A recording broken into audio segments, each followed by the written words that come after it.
Half of Cleveland's residents live in food deserts. This woman has a great idea to change that. Ohio has bragging rights when it comes to presidents. We've produced 8, but something's missing according to one local man. He'll share his big idea. A film about hometown hero and Olympic gold medalist Jesse Owens opens this weekend. Meet the new generation he's inspiring. Ideas is next.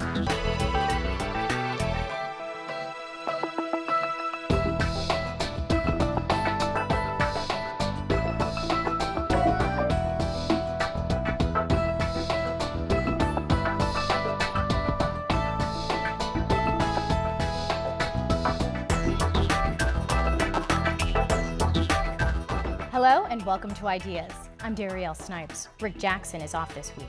The connections between health, people, and place is a reoccurring concern raised at IdeaStream listening project meetings across the region. One community leader said, and I quote, "Your zip code is more important than your genetic code in terms of health outcomes." Unfortunately, at least half of Cleveland residents live in areas known as food deserts, neighborhoods without access to fresh, healthy, and affordable food, according to the U.S. Department of Agriculture. Experts say that plays a huge role in Cleveland's high obesity rate, which in some neighborhoods hovers over 40%. In our continuing series on healthy people, healthy places, IdeaStream's Kay Colby takes a look at 2 programs designed to fight food deserts and obesity. I just want you guys just to lay it in there, a thin layer over the beds. Okay. Here, pull that one out there, Abdul. Erica Acey considers herself a champion for healthy eating. A lot of her effort centers around the community garden she and her family helped start. Yeah, we're putting the beds to rest right now and covering up with hay. So we try to put this protective layer on so that the elements don't destroy what we worked so hard to build. It keeps the weeds from growing throughout the season. So when we come back in the spring and get started again, it'll be just dirt. When Acey and her husband married in 2013, they became a blended family beyond the Brady Bunch. Between the two, they have 9 children. Fill up the bags with the greens, okay? Growing vegetables definitely helps the family food budget. Besides being practical, Acey wants the garden to be educational. When we teach our lessons on gardening and composting, I wanted to make it that educational, that classroom setting, so we can really feel like, they can understand that they're learning. So one thing about this garden, it brings everyone together. It allows not only the children, but myself, my wife, and other adults who are in the community to come out and be a part of something bigger than themselves.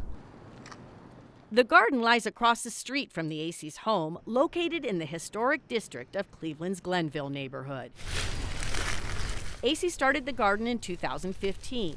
It's one of 200 community gardens in Cleveland's Summer Sprout program, a partnership between the city and the Ohio State University Extension. Summer Sprout helps participants secure land, as well as supplies and training. Yeah, you could put it in a bucket.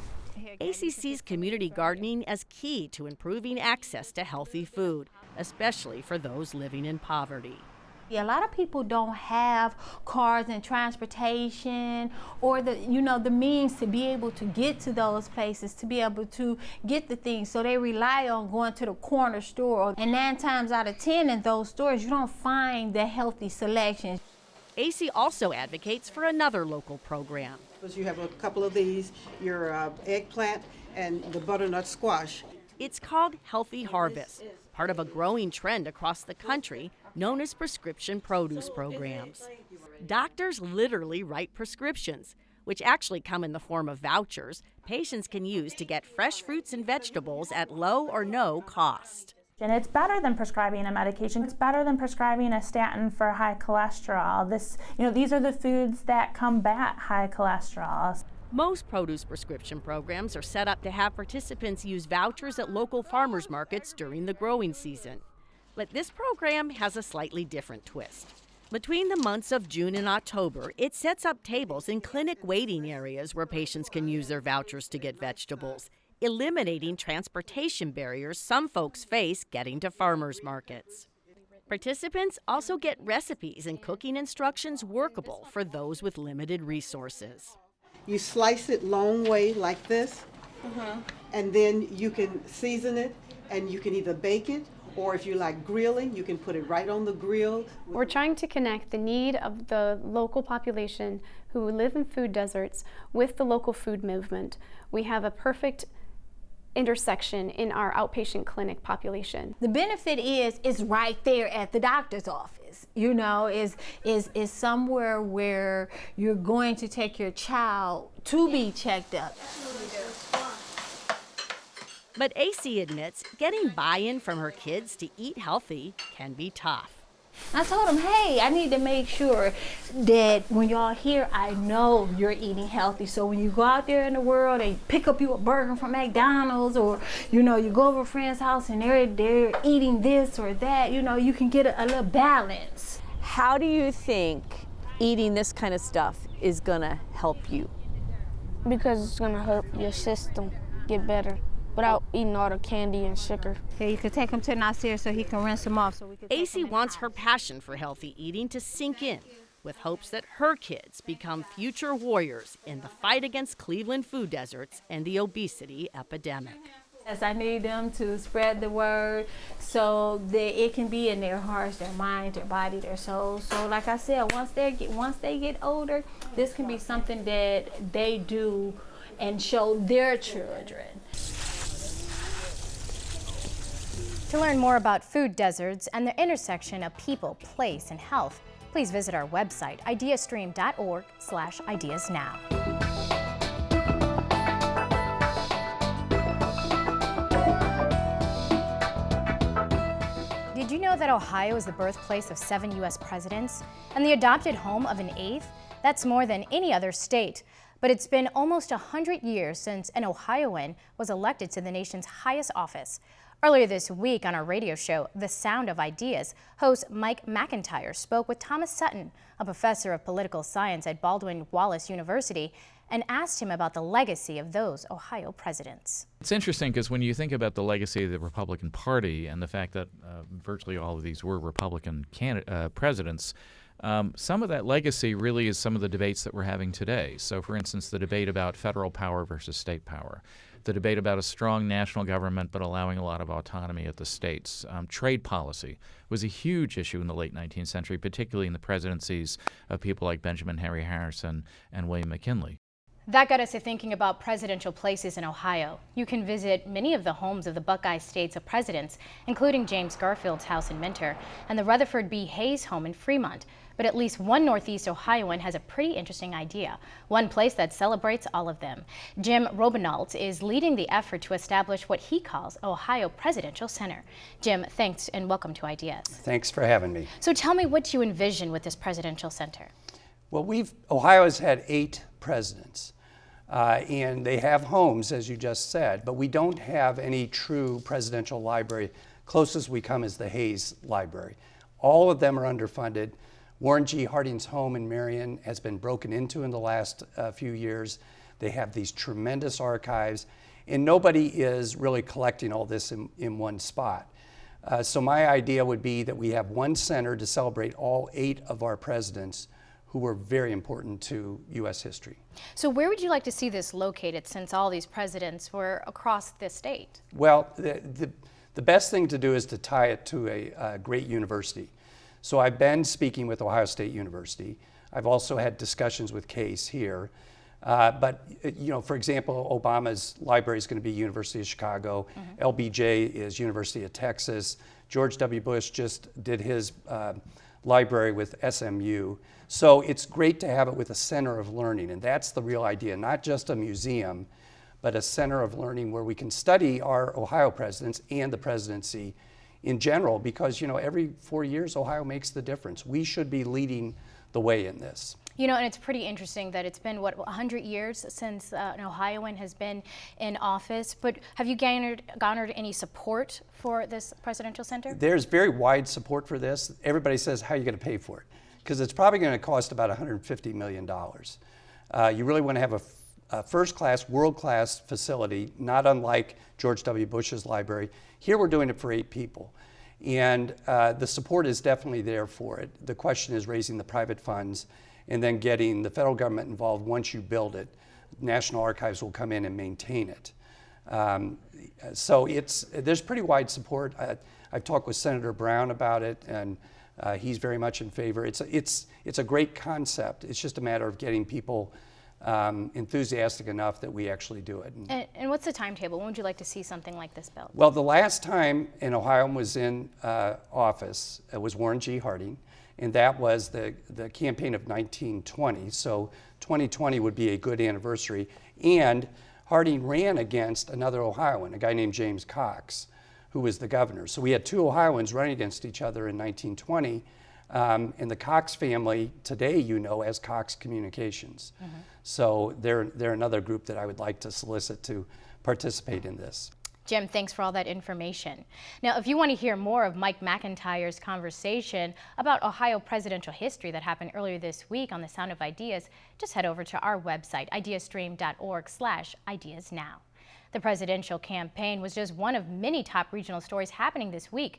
Mike McIntyre discussed those stories and more today with a panel of area journalists. They include M.L. Schultze, digital editor and reporter at public radio station WKSU, Chris Quinn, vice president of content at Cleveland.com, and from IdeaStream State House News Bureau in Columbus, Bureau Chief Karen Kassler. Let's take a look.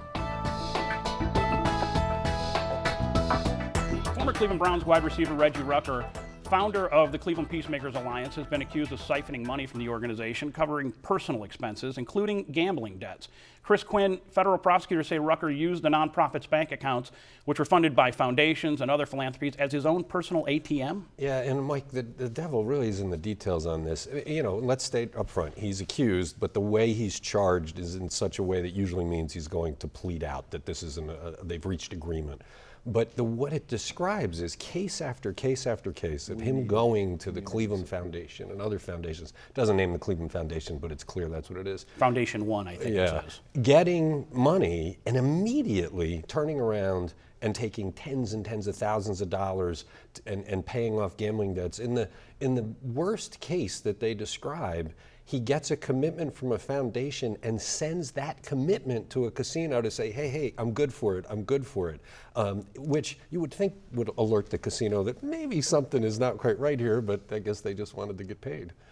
Additionally, he was taking ATM withdrawals from casinos on these accounts. Right. There are probably 15 different examples of him getting an infusion of cash, going to a foundation saying, we're not able to keep the peace, we're in desperate need of money, I'm not going to be able to hold this together, and that endangers the city, please provide the money. The foundations in good faith provide the money, and immediately he's out shopping and spending and paying off debts according to these charges.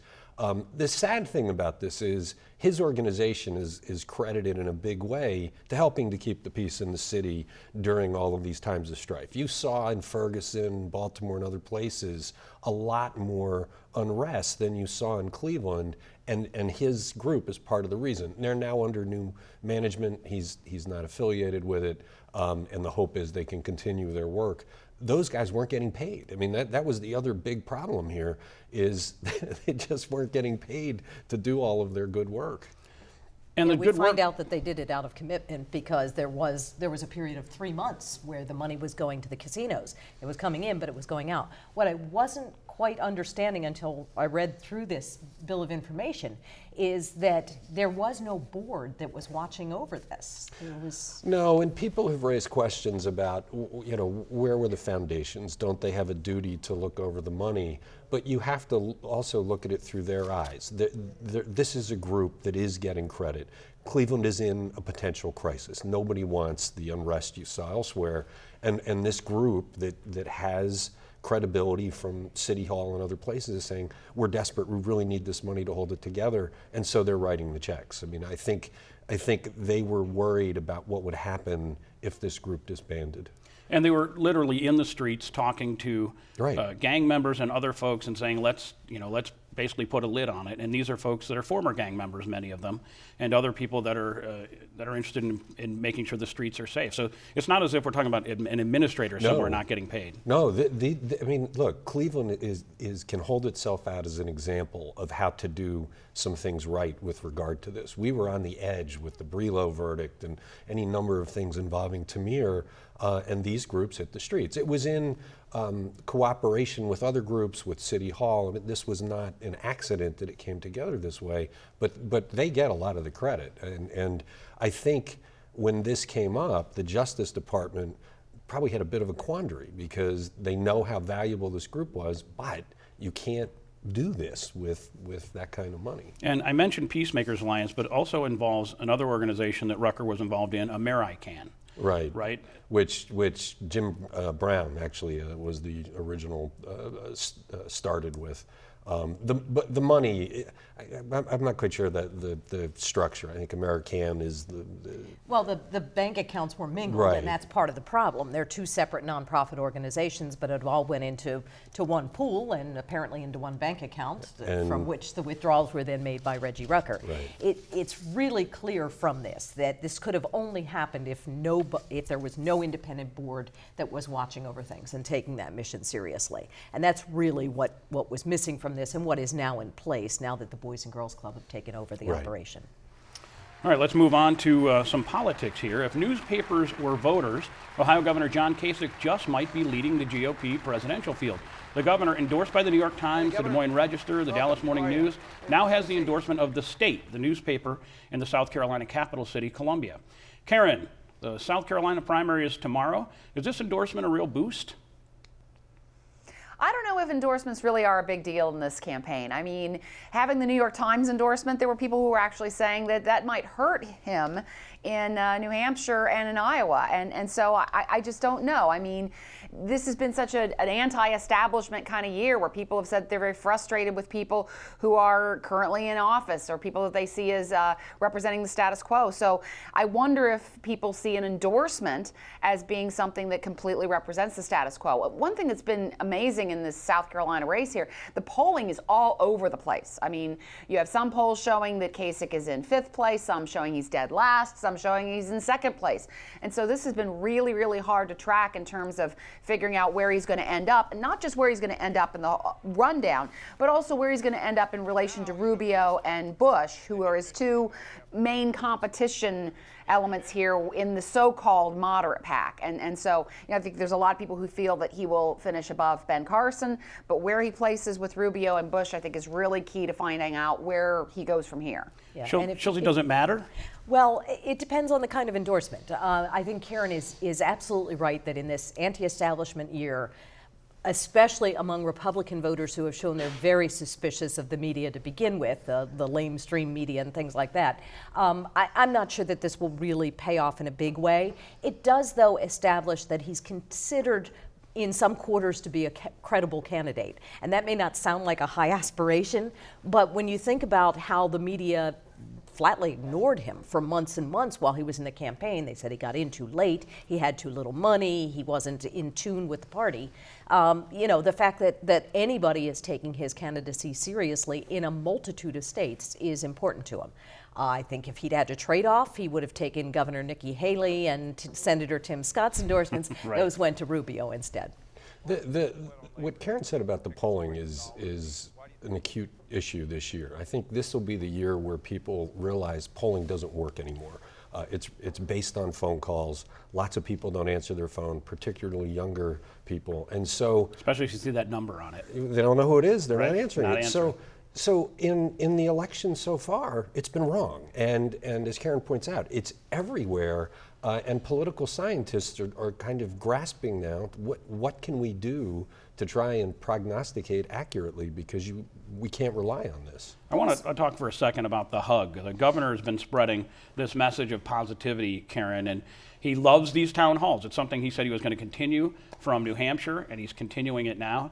And at one of these town halls in South Carolina, there was a remarkable moment when a young man from Georgia arose and addressed the audience. Like over a year ago, a man who was like my second dad, he killed himself. And Then a few months later, my parents got a divorce.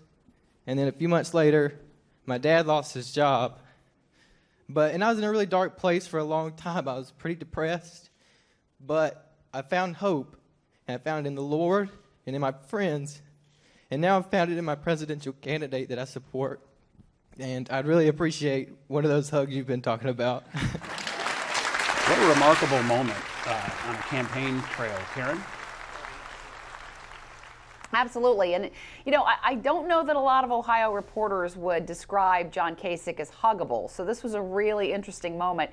And even like the Huffington Post was calling this heartwarming and stirring. I mean, it really has gotten a lot of attention for being something that maybe you wouldn't expect on the Republican side in a really bitter campaign year that this happened. But yeah, these town halls have been what Kasich has really talked about enjoying doing. Unfortunately, you know, he had a lot of time in New Hampshire to do these town halls. He's, you know, talked about, he did over 100. I think 106 was the final total. He doesn't have that much time to keep doing town halls and really getting his name out there. I mean, South Carolina is this weekend, and then you've got coming up February 23rd, you've got the Nevada Republican caucus. Then you've got a huge 12 list of primaries and caucuses coming up on Super Tuesday. And so he's starting to run out of time to really have these moments where he can spend time and talk to people and generate this kind of buzz that this video is generating. What our political writer Henry Gomez noticed when he was with him in Michigan, where he's brought the town hall, is it's much bigger. When they were at Michigan State, they had a huge banquet hall instead of the small room. In New Hampshire, people lined up at these town halls to hug him. I hope none of them have a norovirus. This could be bad for your immune system. But what he's doing is with more people and bigger crowds, it's going to be hard to have that same intimacy.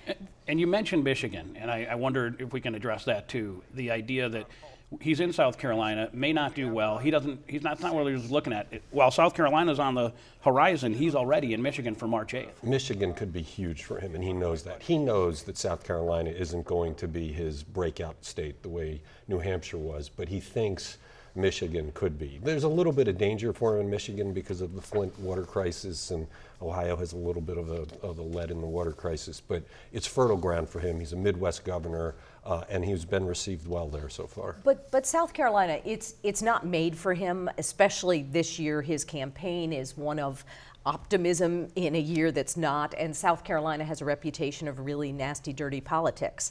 However, it also has 2/3 of the Republican voters are born-again evangelical Christians. And Kasich, while he's not like some in talking a lot about his faith, it's been there. He's been very open about it for quite a while, and he's told his personal story of his parents being killed by a drunk driver and how his faith got him through that and made him whole. That's the kind of message that is resonating with some South Carolina voters.